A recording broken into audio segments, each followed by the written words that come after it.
What's going on today, YouTube? Back with another one, BWI to ATXF, the channel, and we're in my unfinished garage. Stay tuned for a series on that come the springtime. We're going to get this real dressed up. Anyway, that's besides the point of the video I'm making. Today, what we're going to be doing is checking the torque on this daily driver here. If you've been following the videos, you see that I gave periodic updates. I have not torqued them down in quite some time, and after seeing what happened on Instagram, I went ahead. That scared the hell out of me. Better safe than sorry.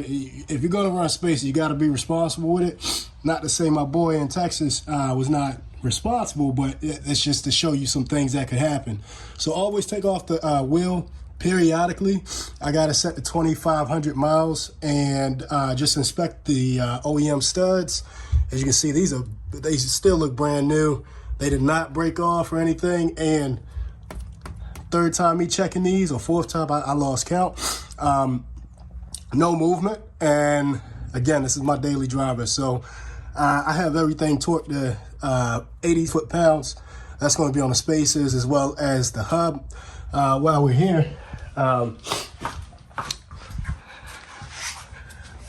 this is how you want to mount or jack up. This is the jack point here, right underneath the diff, not on the plate, a little further back.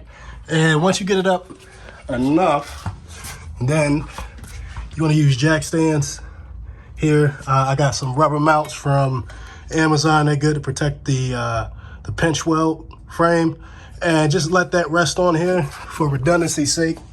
I still leave a little pressure on the jack, but that's your own discretion.